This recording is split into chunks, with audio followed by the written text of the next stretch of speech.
Ah, les émotions humaines? Vous pensez qu'on ne capte rien sous prétexte qu'on ne pleure pas devant un film triste? Détrompez-vous. Nous, les chats, on a un atout que vous, les humains, sous-estimez. Notre odorat ultra-sensible et notre capacité à lire votre langage corporel. Vous écoutez les mots. Nous, on capte tout ce que vous dégagez. Les phéromones, votre corps parle sans que vous le sachiez. Vous communiquez avec des mots. Nous, c'est les odeurs et les vibrations. Votre corps émet des phéromones, ces molécules invisibles qui trahissent votre état émotionnel. Stressé? On le sent. Peur? On le sait. Amoureux? Ça se sent aussi. Vous pouvez essayer de cacher votre état d'esprit, mais nous, on capte la vérité en un sniff. Vous avez remarqué que certains chats évitent certaines personnes sans raison apparente? Ce n'est jamais sans raison. Quelqu'un peut vous sourire, avoir l'air gentil. Mais s'il transpire l'anxiété ou l'agressivité, nous, on le sent. Votre posture et votre énergie, on vous scanne en un regard. Vous vous tenez droit, détendu. Vous êtes bien.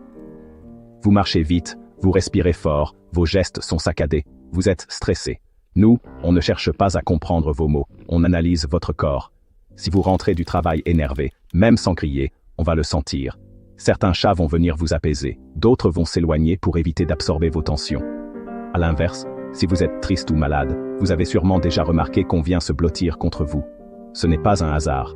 Pourquoi on se frotte à vous? Ce n'est pas juste pour être mignon. Quand on vient frotter notre tête contre vous, on ne fait pas juste un câlin. On vous marque. On mélange nos phéromones avec les vôtres, histoire de créer une bulle olfactive rassurante. D'ailleurs, si vous sentez mauvais pour nous, stress, colère, parfum trop fort, on peut refuser de vous approcher. Ce n'est pas qu'on est snob. Bon, peut-être un peu. C'est juste qu'on aime ce qui est apaisant et familier. Pourquoi certains humains nous apaisent et d'autres nous stressent? Il y a des gens qui ont une énergie naturelle calme et posée.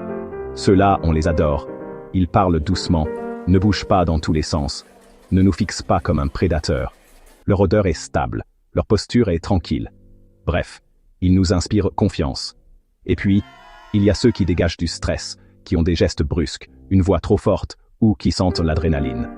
Ces gens-là, on les fuit. Pas parce qu'on est peureux, mais parce qu'on préfère rester dans une ambiance sereine. Conclusion. Vous croyez que c'est vous qui nous analysez? Non, c'est l'inverse.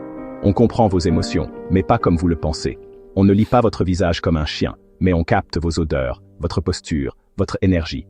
Vous ne pouvez rien nous cacher. Alors, la prochaine fois que vous rentrez chez vous et que votre chat ne vient pas vous voir, demandez-vous « Qu'est-ce que je dégage en ce moment ?» Parce que nous, on le sait.